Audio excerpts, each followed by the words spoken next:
जिन को जो है, जिन को आप लोग कीटाणु क्यों समझते हैं आप लोग? क्योंकि वो ज़ाहिरी आंखों से दिखाई नहीं देते। अरबी ज़ुबान में जीम और नून मिलकर जो चीज़ आती है ना, उसे बोलते हैं कि वो ज़ाहिरी आंखों से दिखाई ना दे, पोशीदा रहे, उसे बोलते हैं जिन। जन्नत है, ये ज़ाहिरी आंखों से दिखाई नहीं देती है। इसी तरीके से जुनून है, ये भी दिखाई नहीं देता है। जुन है, जो माँ के पेट में जो होता है, वो दिखाई नहीं देता है।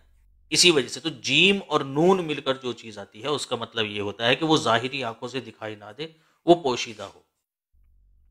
तो ये जो कीटाणु होते हैं आंखों के, या हाथों के, या पैरों में, जहाँ कहीं भी है, ये हमें ज़ाहिरी आंखों से दिखाई नहीं देते हैं।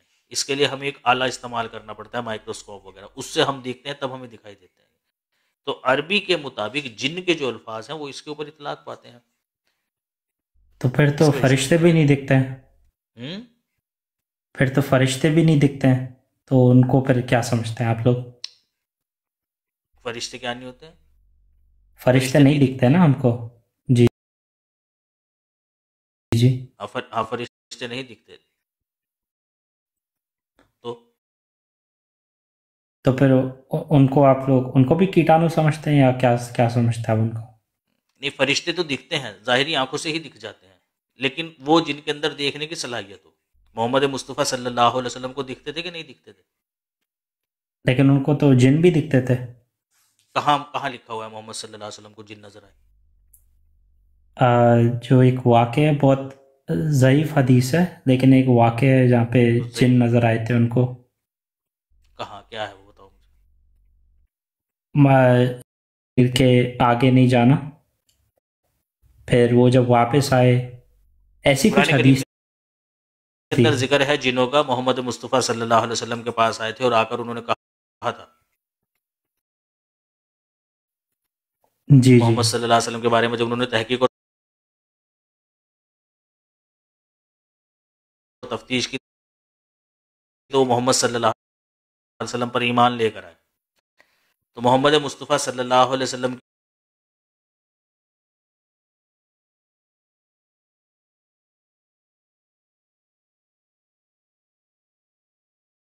के ऊपर चला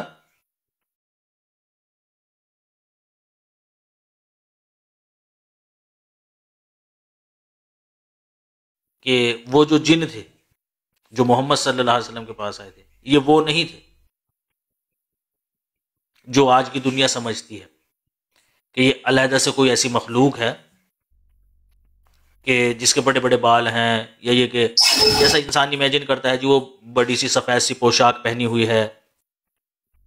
ठीक है ना? नहीं नहीं, जिनको तो देखा नहीं है हमने, तो उसका तो हम लोग बोलते कि खैर, इल्म गैब से है। हम इसी चीज़ का रद्द करते हैं कि ये जो अलग से एक मखलूक बताई जाती है और इंसान ने तसव्वुर किया हुआ है भूत टाइप की, उस तरह की कोई मखलूक नहीं होती। लेकिन जिन तो आग से बने हुए हैं ना, तो हम जब हाँ, देखते हैं उनके अंदर, कीटाणु हाँ को हाँ देखते जी, उनके हैं तो अंदर वो तो। हाँ जी, उनके अंदर मादा होता है ना, उनके अंदर नारी मादा ज़्यादा होता है। ठीक है ना? अच्छा, ऐसा समझते हैं आप लोग, सही हाँ सही जी, सही। उनके अंदर नारी मादा ज़्यादा होता है। मोहम्मद सल्लल्लाहु अलैहि वसल्लम की हदीस है कि हड्डी से और गोबर से अस्तंजा ना करो, ये तुम्हारे भाइयों की जिनों की खुराक है।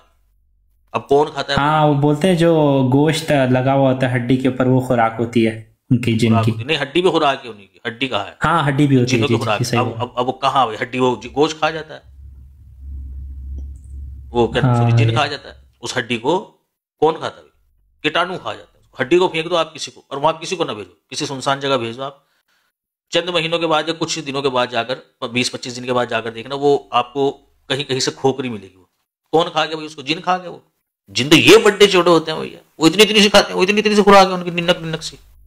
नहीं, ये वो जरासीम है, क्या नाम, जो आंखों से दिखाई नहीं देते और इनकी खुराक ना के बराबर होती है। इसीलिए वो कई महीनों में बस छोटा सा एक सुराख कर पाते हैं। तो बाकी जो जी। बताया जाता है, इसे साइंस आज खुद जो है ना वो वाजे कर रही है कि ये कुछ नहीं होता है। दरअसल में जो बीमारियां पहले थी, और उस जमाने में लोगों के पास उन बीमारियों का कोई जवाब नहीं था, इस बिना पर उन्होंने ये बातें कह दी। कि भाई इनके ऊपर कुछ असरात है, ये है वो है, लेकिन आज साइंस के पास उन बातों का जवाब है कि अगर कोई शख्स इस तरह की हरकतें कर रहा है कि 4 आदमियों से भी कंट्रोल में नहीं आ रहा है, तो वो उसके माइंड का मसला है या फिर उसके ब्लड में कुछ केमिकल वगैरह इस तरह के हैं जो उसको इतना बेचैन कर रहे हैं कि वो मसलन मानकर चलिए 4 आदमी आपको मारना चाहते हैं, तो जाहिर सी बात है आप एक वक्त में उन चारों के कंट्रोल में नहीं आ जाएंगे, नहीं आएंगे ना। बेशक मतलब 4 इंसान मारना चाह रहे हैं, 4 आदमी आपको मारना चाह रहे हैं, वो पकड़ रहे हैं आपको, तो आसानी से कंट्रोल में नहीं आएंगे आप उनके।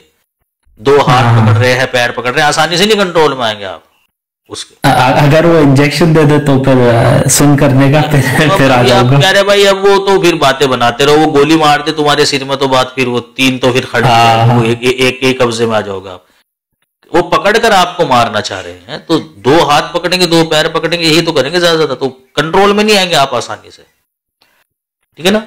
क्योंकि उस वक्त जो जोश आपके अंदर होता है, हालांकि नॉर्मली अगर कोई आपको कंट्रोल करना चाहे तो आराम से कर लेगा, लेकिन अगर आपको पता चले कि वो जान से मारना चाह रहे हैं, उस वक्त आपके ब्लड के अंदर वो जो चीजें पैदा होंगी ना, आपको भी उसी वक्त पता चलेगा। उसने कहा अच्छा मेरे अंदर यार ये पावर भी है मेरे अंदर, लेकिन मुझे पता चला है। इंसान को अपनी असल ताकत का पता ही जब चलता है जब उसके सामने मुसीबत आती है, तब उसको पता चलता है, ठीक है ना। तो वो जोश जिसे हम जोश बोलते हैं, वो जोश आ जाता है आपके अंदर, जिसकी वजह से फिर आप कंट्रोल में नहीं आते। तो कुछ बीमारियां भी होती हैं इस तरह की, ब्लड के अंदर वो चीज ज्यादा हो जाती है जिसकी वजह से बंदा आउट ऑफ कंट्रोल हो जाता है। अस्सलाम वालेकुम। जी वालेकुम अस्सलाम व रहमतुल्लाह।